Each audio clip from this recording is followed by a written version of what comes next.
Le doy enseguida la palabra a nuestros huéspedes. Empezamos por su eminencia, el arzobispo de México, Cardenal Carlos Aguirre Redes, miembro del Consejo Presinodal, quien participó también en todo el proceso de preparación del Instrumentum Laboris y que defiende el papel fundamental de la Iglesia como promotora de la conversión ecológica. ¿Dónde nos encontramos en el debate en este sentido, Eminencia? Bien, creo que es un punto fundamental. La complementariedad de dos dimensiones que tiene la naturaleza de este sínodo. Uno es local, es decir, lo referente a la zona amazónica, y el otro es global, lo referente al tema ecológico general del planeta, de nuestra casa común. Particularmente en el Instrumentum Laboris encontramos que ante el clamor de la tierra y de los pobres, que son los que más sufren las consecuencias del cambio climático, de esta degradación que ha comenzado en el planeta, el Instrumentum Laboris propone como respuesta la ecología integral. Y esta ecología integral, entonces, no es solamente para Amazonia. Amazonia es un gran pulmón del planeta, pero no es el único, sino que es la expresión más dramática que nos debe de hacer tomar conciencia de que necesitamos cuidar la casa común en todo el mundo, en todos los continentes y en los océanos. Entonces, estas dos dimensiones forman parte de lo que se llama la ecología integral. Y en esta ecología integral es indispensable cambiar el estilo de vida de nuestras sociedades. Como ha dicho tantas veces el Papa Francisco, esa cultura del descarte, del despilfarro, de la acumulación por la acumulación, no tiene sentido y nos va a llevar a la catástrofe apocalíptica de terminar con nuestro planeta. No, estamos todavía a tiempo, es muy oportuno y urgente que empecemos con un sentido ecológico, entonces cambio del estilo de vida, de nuestra cultura, de manera de proceder, y nos necesitamos todos. Es urgente que todos vayamos tomando esta conciencia, gobiernos, instituciones, sociedad en general, y explícitamente atendiendo a los más necesitados y a los más pobres de la tierra. Grazie Eminenza. Adesso Suor Birgit Weiler. Gracias, Su Eminencia. Ahora le damos el uso de la palabra a la hermana Birgit Weiler, que se ocupa del tema del cuidado del creado de la Comisión Episcopal de Acción Social de la Conferencia Episcopal Peruana. Así que ahora nos hablará un poquito también del aporte, de la contribución que este sínodo puede brindar a Amazonía. El sínodo, ya como nos indica la palabra, quiere decir hacer camino juntos. Y lo queremos empezar desde el mismo lugar amazónico, en los 9 países, la Iglesia presente allí, frente a la situación dramática de la Amazonía misma, con la gran importancia para nuestro planeta, como lo hemos escuchado. ¿Cuál es nuestro llamado como Iglesia, nuestra misión como Iglesia? Y el Instrumentum Laboris es muy claro en indicar, este momento llama a la Iglesia de salir de sí misma, de vivir como Iglesia profética en defensa de las personas, poblaciones más afectadas y en defensa de este espacio de nuestro planeta, de la Amazonía, con todo lo que significa para la salud ecológica de nuestro planeta. Y entonces, en el sínodo queremos discernir realmente juntos cuáles son las dimensiones que entran ahí para vivir coherentemente la misión.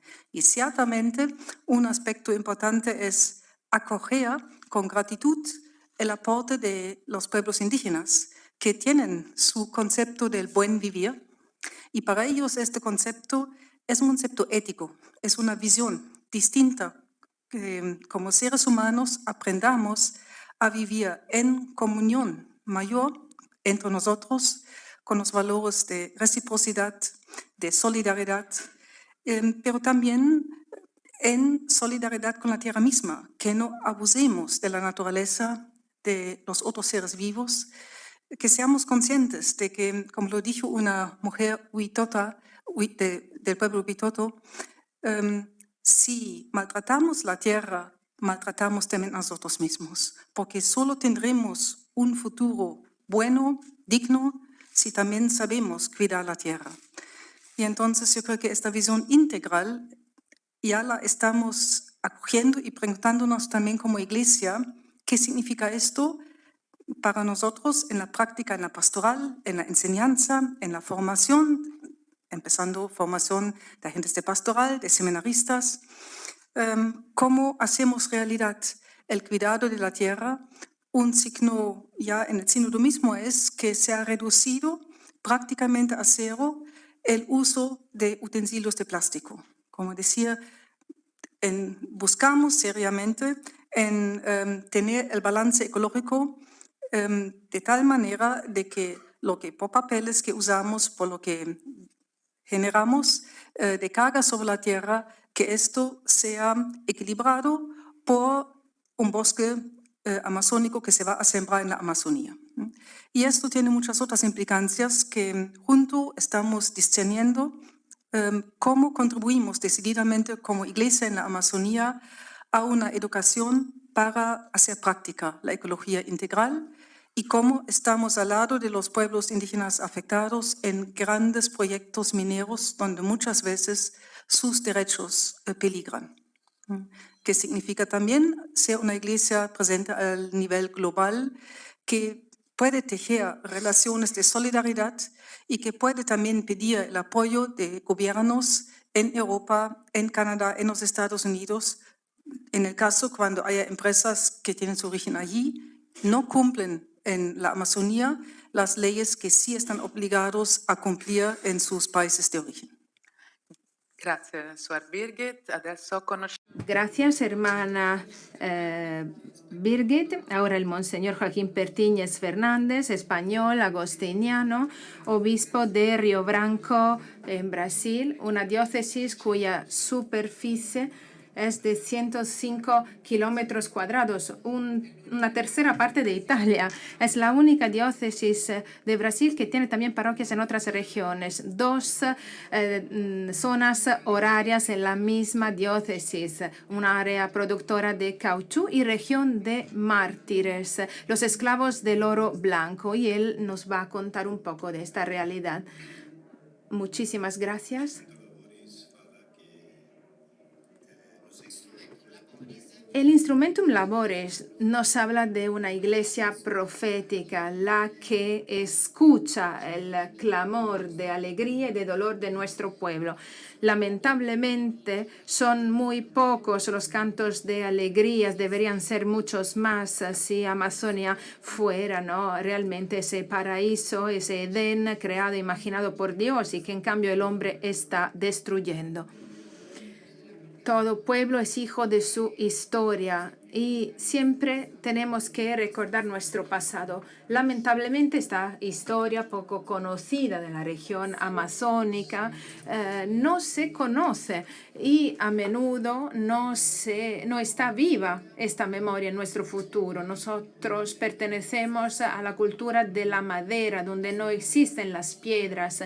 En el estado de Acre, donde yo vivo, no hay piedras. Así que todo marchita, no queda nada. Así que, ¿qué futuro podemos brindar a nuestros hijos? ¿Qué tipo de futuro puede tener nuestro pueblo? Yo procedo de una tierra de mártires, donde se ha vertido mucha sangre, algunos mártires conocidos, otros desconocidos y sin nombres, como Ezequiel Ramín, la hermana Cleusa, Chico Méndez, Wilson Piñeiro y muchos más que se quedaron ahí porque nadie conoce ni los nombres, ¿no?, de todos los recogedores de cauchú, los seringueiros que fueron a trabajar en el Acre. El Acre brinda el mejor cauchú, la mejor goma de todo Brasil. Y muchos ni saben dónde fallecieron sus seres queridos. En cambio, todos deberían tener, ¿no?, el derecho de llorar a sus muertos. Deberíamos conocer los nombres de todos los fallecidos ahí. Se dice que bajo cada seringueira, cada árbol de cauchú, hay un muerto. Han sido enviados como si se tratara de una nueva guerra mundial, como soldados de la goma. Así que en la Amazonía hubo casos inéditos en la historia de la humanidad. Un escritor brasileño escribió que el seringueiro es el único caso en la historia de la humanidad quien trabaja para convertirse en esclavo. El único caso en la historia de la humanidad. Cuanto más trabajaba, tanto más se convertía en un esclavo. Tenía que vender lo que producía para su empleador, pero siempre estaba endeudado. Nunca conseguía repagar esta deuda y alejarse de la región del caucho. Y quien entraba no salía vivo, se decía. Toda la Amazonía estaba bajo control. Y los propietarios de los árboles de caucho los explotaban, los controlaban, los martirizaban. A menudo los trabajadores morían o los mataban por el así llamado oro blanco. Hemos visto, ¿no?, las grandes obras construidas como el Teatro de Manaus, el Teatro de la Obra de Manaus, de la ópera, pero alrededor de Manaus había selvas de estos árboles de caucho y a veces era absurdo porque la gente se quejaba del ruido de los camiones que no les permitían a los ricos escuchar la ópera en el teatro. En la Amazonía, que debería ser fuente de vida, se ha convertido en fuente de trabajo esclavo, de un trabajo sin fin, sinónimo de muerte. Así que se ha considerado como lugar teológico del sufrimiento humano. Cada uno vivía a su manera, su fe, y la Iglesia no podía estar presente debido a las distancias, los medios de comunicación muy difíciles. El primer obispo para llegar de la prelatura a la última parroquia podía tardarse un mes en las pirogas o en las canoas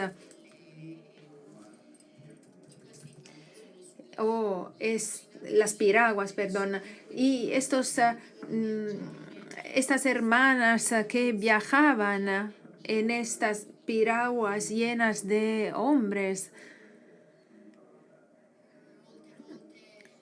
muy a menudo la gente llegaba, es decir, salía pero sin volver, no conseguían volver a casa. Y luego estaban también las mujeres, las prostitutas que se vendían para los seringueiros, que luego incrementaban su deuda. Es una historia de mucha violencia en pleno siglo XX, una historia muy poco conocida que ha marcado mucho nuestro pueblo. y ha afectado mucho nuestras personas y deberán pasar muchas generaciones para que el pueblo se sienta libre de pensar, de decidir, porque el pueblo seringueiro tampoco tiene la libertad de pensar y decidir. Era su empleador, ¿no? El dueño de las tierras, quien tomaba las decisiones, porque si él quería seguir vivo, tenía que dejar de pensar y de tener opiniones. Es un capítulo muy triste de nuestra historia que afecta a nuestro pueblo, nuestra iglesia. Hay heridas muy profundas, injusticias, explotación, esclavitud, que con el tiempo queremos borrar para escribir una historia diferente, una historia mejor. Y luego en los años 70 y 80 hubo las grandes invasiones desde el sur del país, porque se vendía esta idea de una tierra sin gente, sin pueblos, una invitación a las personas, en particular de los estados del sur de Brasil, quienes se mudaban al norte y ahí se talaron muchos árboles para el ganado, para actividades ganaderas. Y los fazendeiros compraban sus títulos en Río de Janeiro, en Sao Paulo, sin haber nunca estado ahí, y traían sus animales, y eso puso fin a hectáreas y hectáreas de selva amazónica. Y puede parecer una contradicción, ¿no? La exuberancia de la selva, de esta tierra tan rica, pero si se destruye la selva, pues la tierra se convierte en desierto, ¿no? La tierra se alimenta con el humus que cae de los árboles. Hay todo un ecosistema que hay que salvaguardar, pero con la deforestación, los incendios, se pone fin a todo. Y esta es una historia muy poco conocida, pero que la humanidad debería conocer. Muchísimas gracias al Monseñor Brito Guimaraes, arzobispo de Palmas, quien procede de un territorio devastado por las explotaciones de soja y la ganadería. Ahora el Monseñor nos hablará también de la conciencia ecológica, y en particular del pueblo cristiano. En mi primera intervención quisiera mencionar dos elementos principales, decirles de dónde procedo, dónde trabajo y de dónde vive. Yo vengo del estado de Tocantins, el más reciente estado brasileño que nació en 1890. Así que es el estado más reciente de Brasil. En la ciudad de Palmas hay un centro diocesano de Brasil, es decir, estamos en el corazón mismo de Brasil. Yo siempre digo, bromeando, que si alguien tiene alguna duda, que vaya ahí y mida el centro de Brasil. Clima tropical, una región muy cálida, húmeda. Es una región de mucha explotación del agronegocio para las explotaciones de soja, la ganadería. Es una región sumamente hermosa. Y aquí vinieron muchas personas de los otros estados de Brasil. En el estado de Tocantins, en donde yo trabajo, tenemos 1,5 millones de habitantes, más o menos, y 9 millones de animales. Todos vacunados.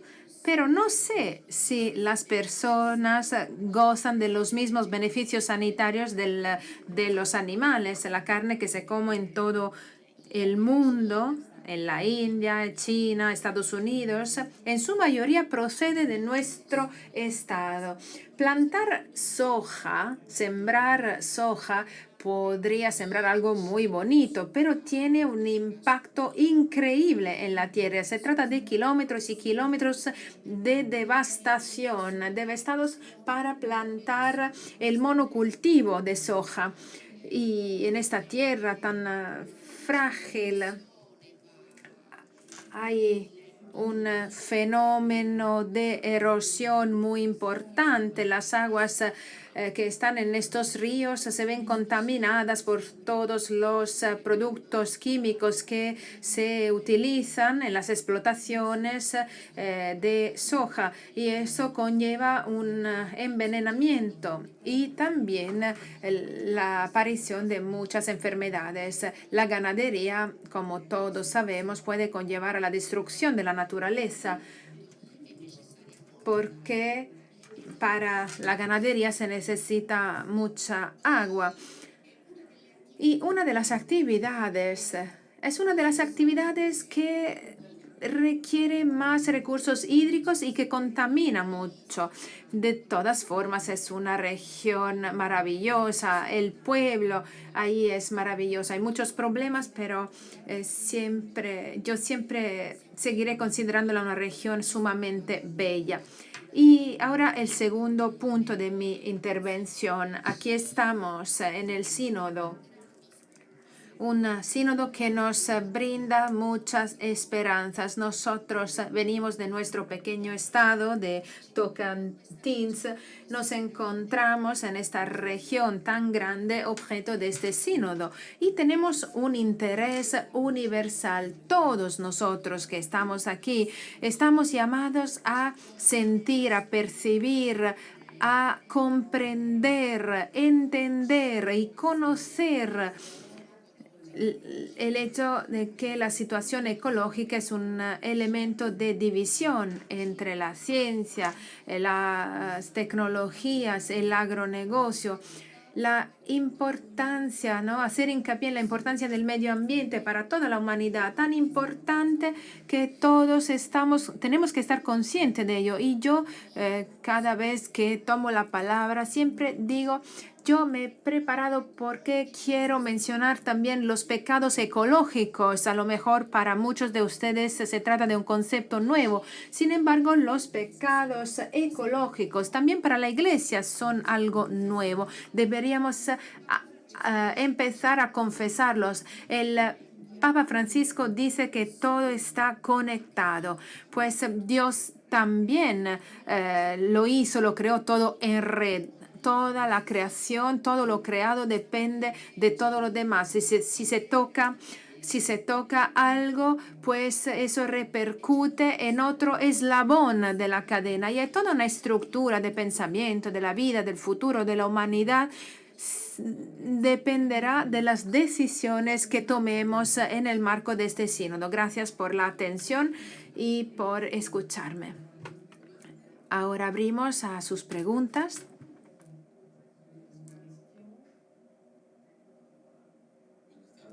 Óscar Elizalde, de Vida Nueva.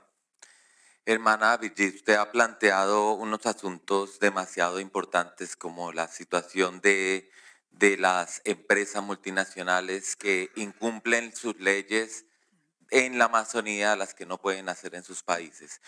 ¿Cómo está comprometida la vida religiosa, pero también otros países europeos que sabemos que también se han interesado por la Amazonía a nivel de la Iglesia? Y digamos, ¿cuáles son allí los desafíos que tenemos hacia adelante?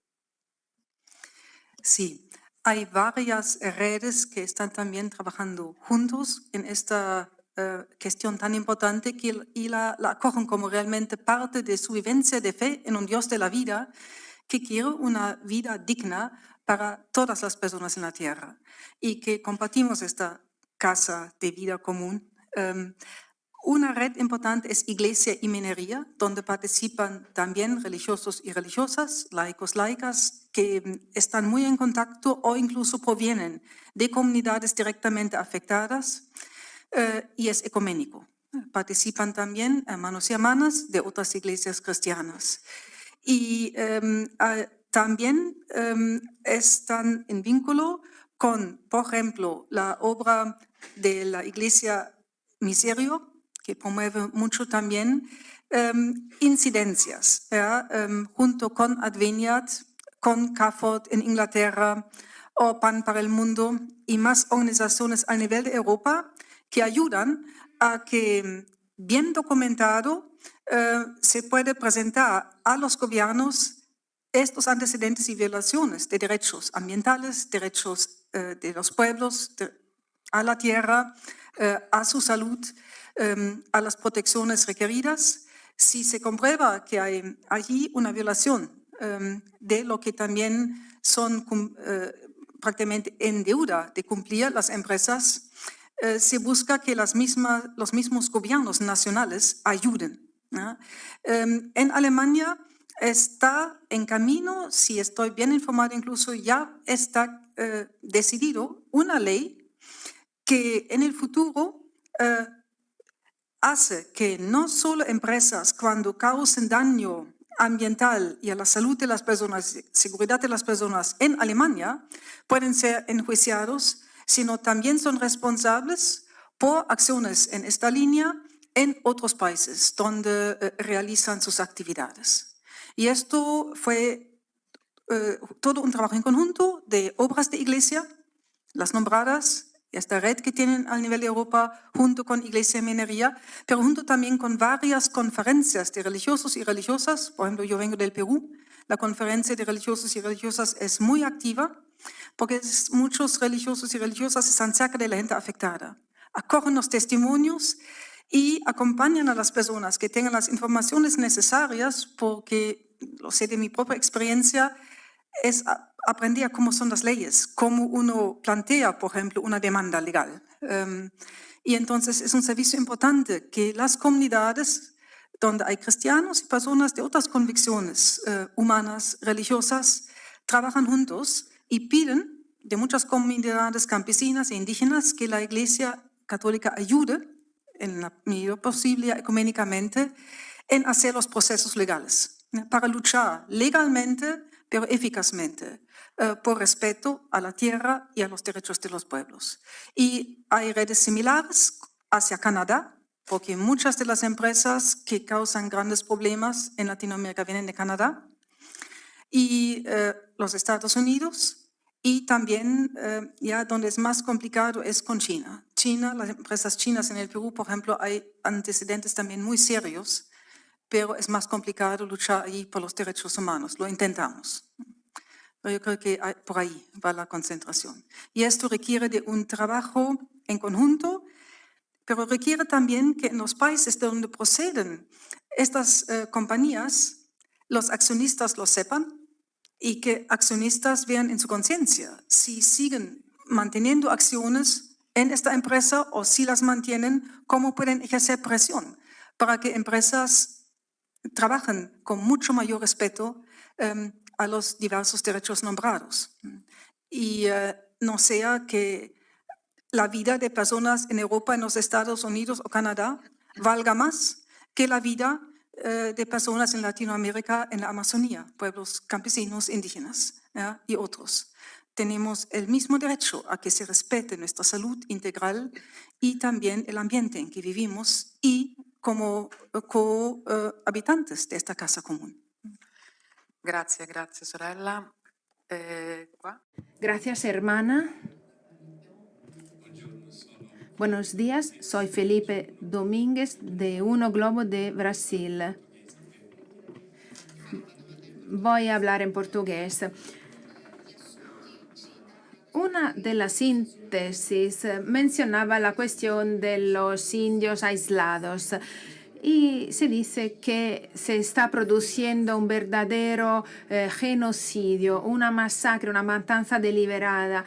Y uno de los padres sinodales habló de ello. Y se habló también de la posible creación de un organismo internacional de la Iglesia para lidiar con la cuestión de los indígenas aislados. Así que me gustaría entender cómo se acogió esta propuesta. ¿Qué saben ustedes de esta cuestión de los indígenas aislados? Gracias.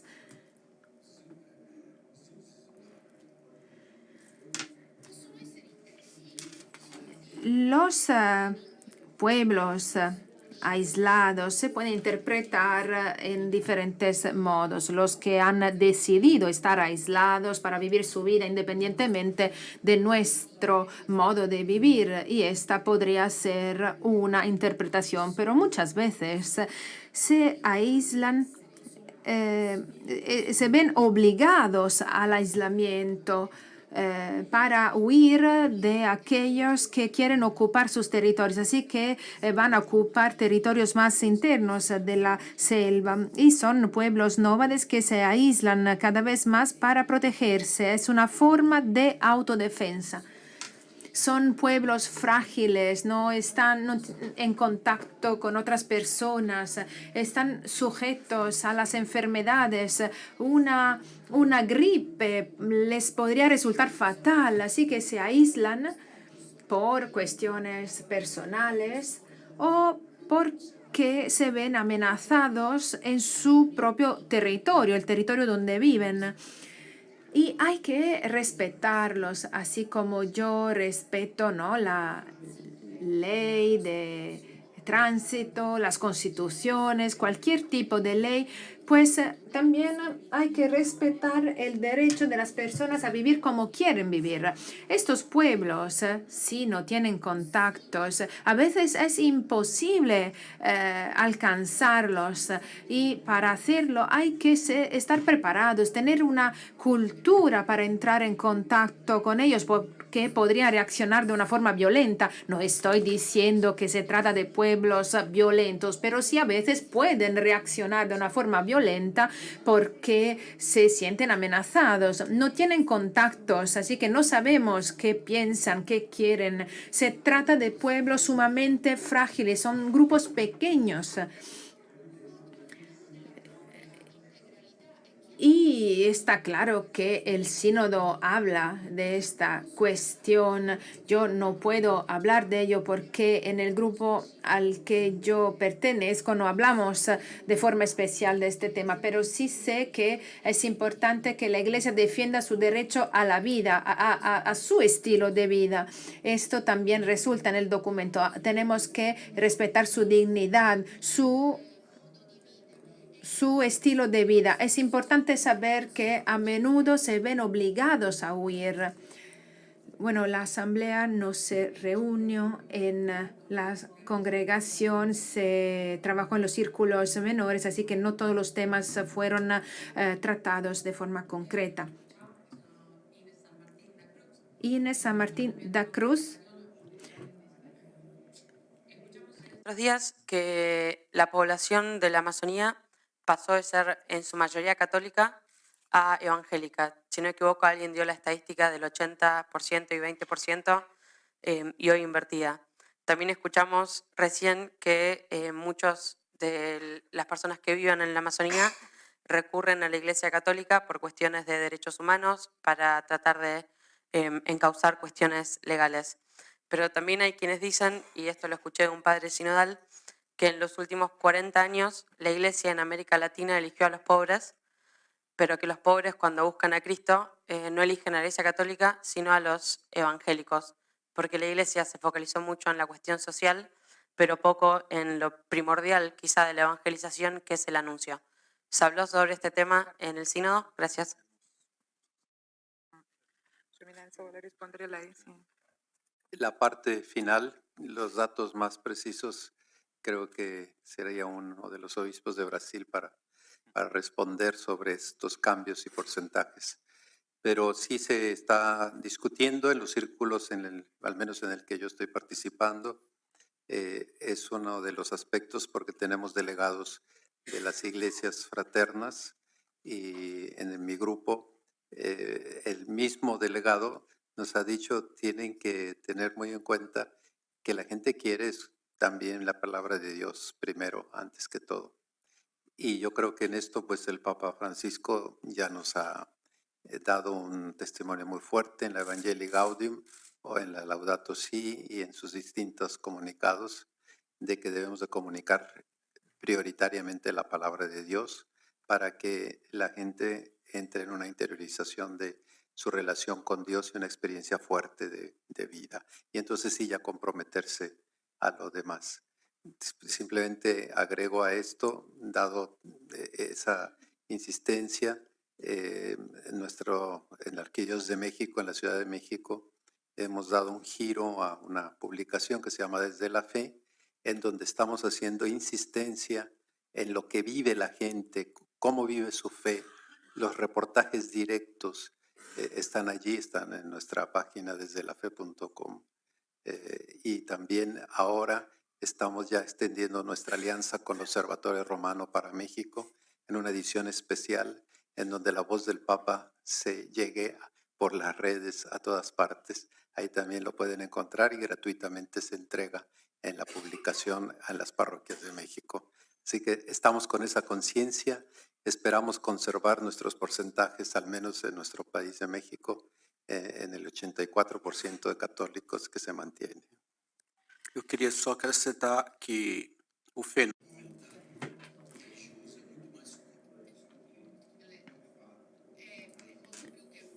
es mucho más que un hecho, es una razón.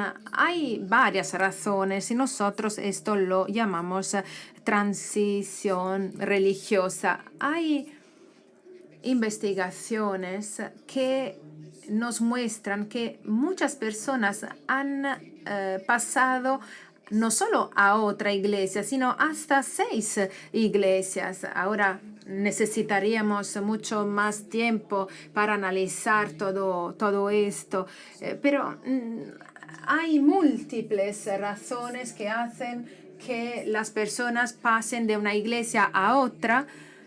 En el marco del mundo evangélico, esta migración, este paso se da frecuentemente. Es suficiente que una persona no esté de acuerdo con la opinión de un pastor para fundar otra iglesia.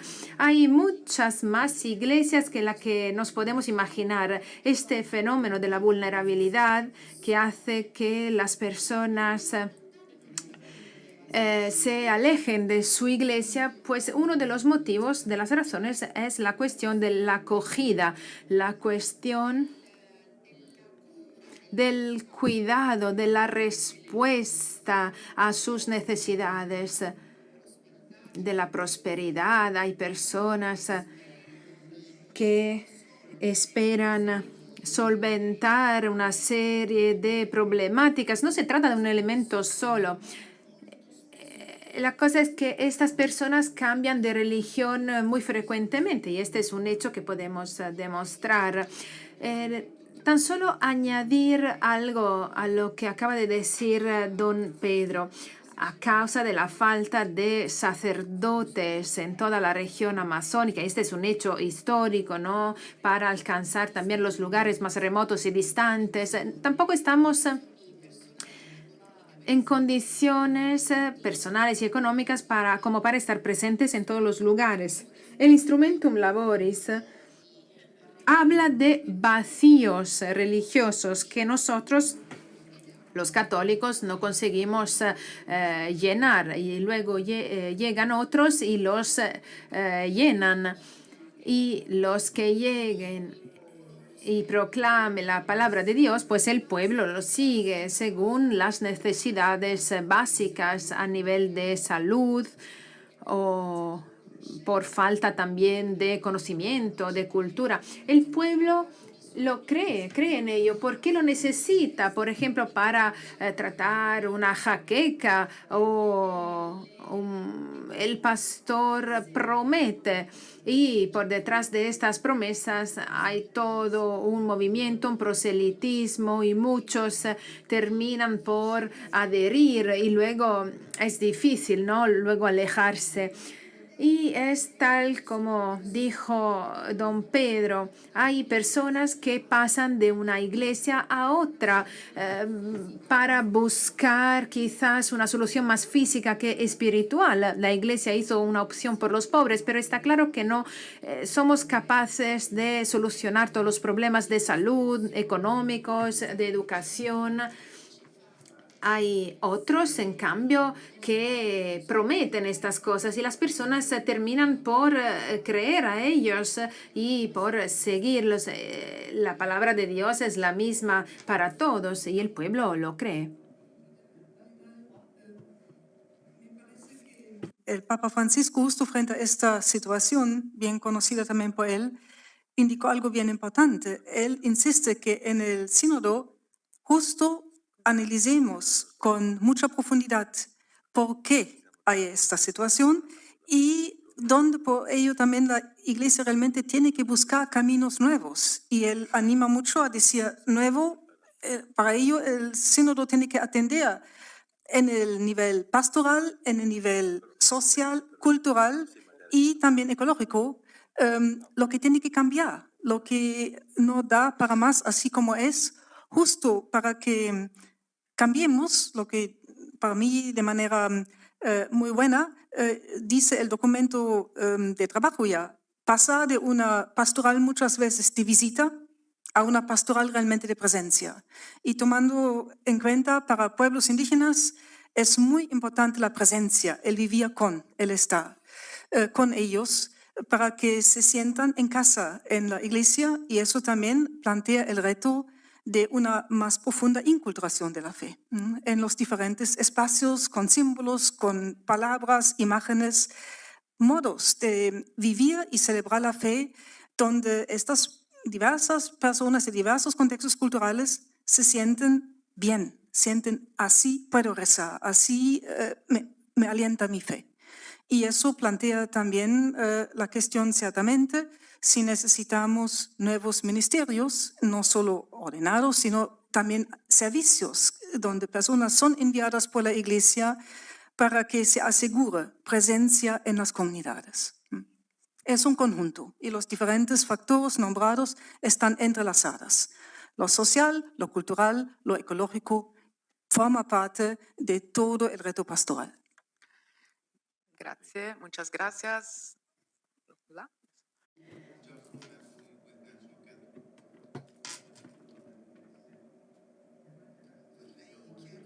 Yo quisiera plantear un par de preguntas a la hermana. Primero, si pudiera hablarnos, ¿no?, de cómo se vive del clima en los círculos menores como mujer.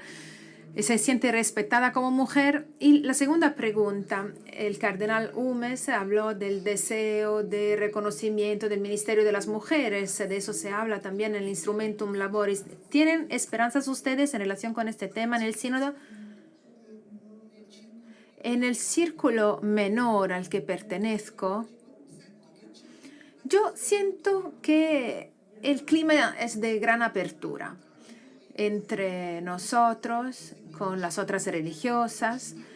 Nos sentimos aceptadas, acogidas. No hay una actitud clerical, hay mucha libertad de palabra. Es una experiencia realmente hermosa, ¿no?, poder discernir juntas y expresarnos, decir cómo nos sentimos como mujeres en la iglesia, los cambios que deseamos para realmente ser comunidad de hermanos y hermanas que comparten la fe y el discernimiento. Vivir juntos a través del Espíritu. Lo que el Espíritu nos quiere comunicar hoy, ¿no?, siendo todos discípulos de Jesucristo, compartiendo los desafíos que tenemos que encarar hoy. ¿Nos sentimos reconocidas? Pues sí.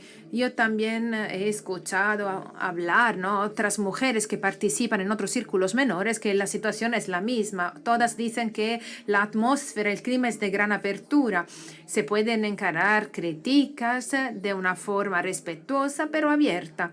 Otra cosa muy bella es lo que experimenté el primer día con los obispos y los cardenales. Muchos de ellos nos entienden a nosotras las mujeres, entienden nuestras inquietudes, lo que nos da pena y quieren que las cosas cambien. Así que reconocimiento, sí, yo creo que en nuestro círculo menor, pero los obispos lo subrayaron también, Cuando si queremos ser realmente una iglesia que respete y que sea sinodal, que camine juntos, pues hay que llegar a la toma de decisión conjunta, lo que significa que se necesitan a más mujeres en el liderazgo.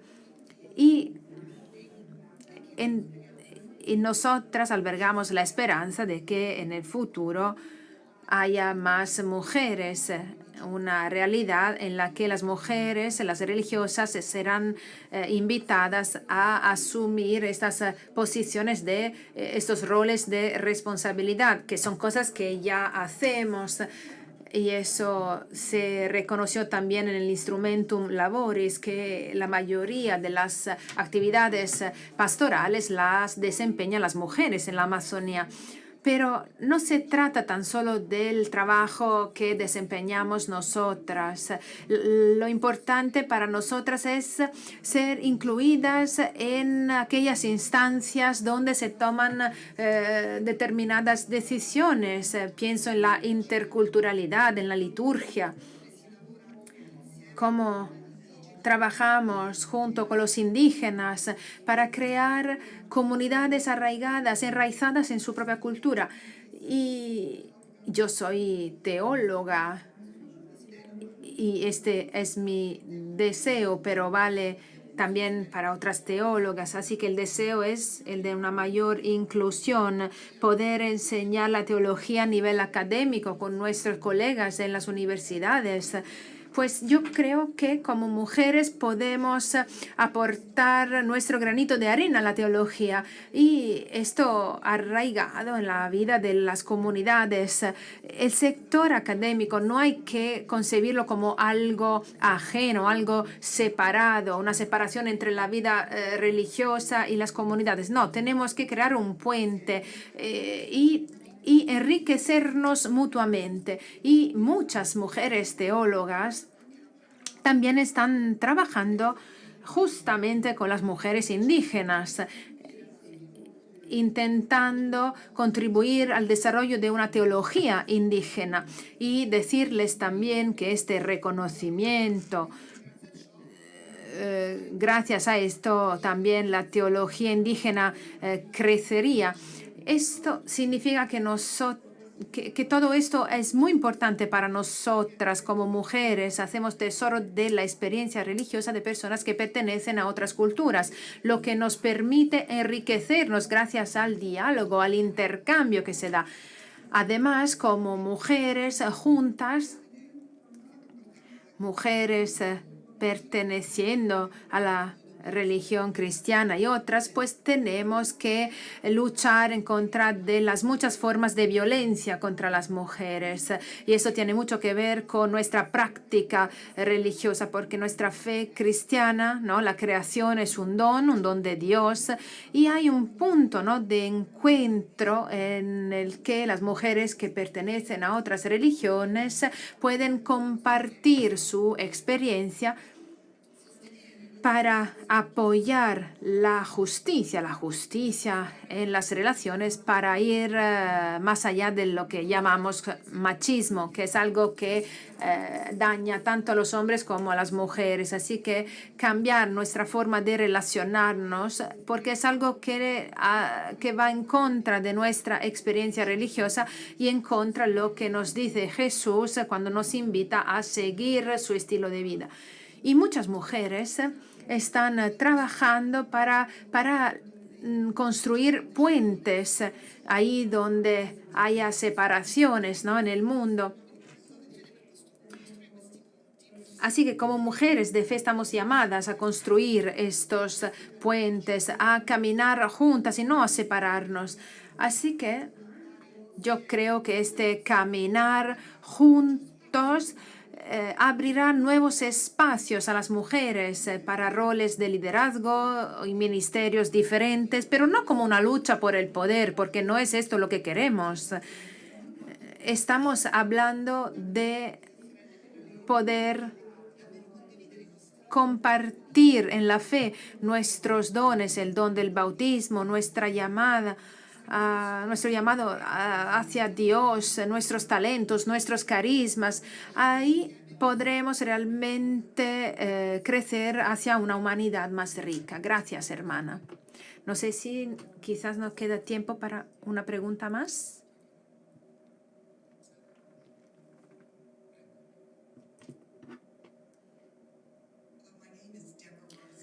Deborah Rose-Millibeck. Mi pregunta va a la hermana Birgit. Lo que usted ha dicho es muy bello y a nivel de su liderazgo, de su participación aquí en el sínodo, tengo una curiosidad. Es decir, ¿usted está satisfecha? Naturalmente, ahora hay muchas más mujeres que se sienten libres en los círculos menores, pero ¿qué opina usted de la idea que las mujeres puedan votar el documento final?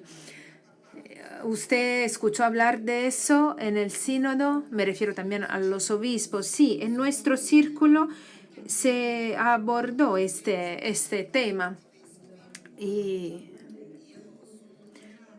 yo me siento muy agradecida al Papa Francisco por todos los pasos dados para que nosotras pudiéramos estar aquí, tantas mujeres presentes en este proceso, en este camino sinodal. Este ya supone un gran paso hacia adelante, quiero decirlo abiertamente. Como otras religiosas, nosotras albergamos la esperanza de que se llegue a un punto en que nuestras superioras generales puedan tener la posibilidad de votar como lo hacen los superiores generales. El Papa Francisco en el último sínodo lo hizo posible, diciendo que no es necesario que hace falta pertenecer al sacerdocio para votar, porque si se participa todo el proceso, pues la votación tiene que ser expresión de la participación de todos. Entonces, sí, nosotras esperamos que algo se verifique en este sentido, porque el deseo ha sido expresado de forma muy abierta. Y aún porque no hay una verdadera razón por la que esto no sea posible. Y los hermanos pueden votar y las mujeres, las religiosas, deberían estar al mismo nivel de los religiosos. Así que eso sería algo muy positivo. Una pregunta más quizás, breve y rápida.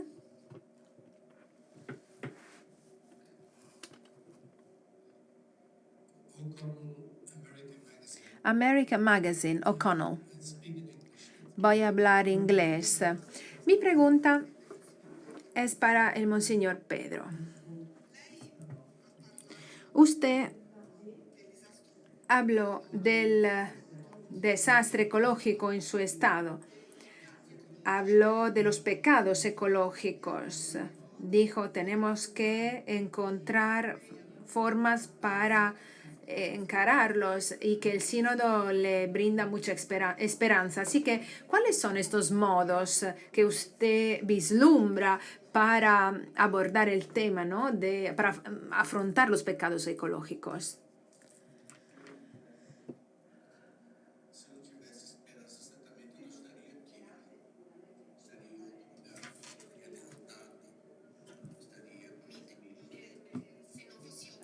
Si no fuera optimista, no estaría aquí. El hecho de estar aquí a disposición del sínodo, pues no vine yo como francotirador, sino para brindar mi granito de arena de forma efectiva. Estoy moderando un círculo menor, un trabajo muy importante, y lo hago con mucha apertura, con mucho amor y disponibilidad, brindando lo que puedo, ¿no? Ofreciendo lo poco que puedo brindar por el bien del sínodo.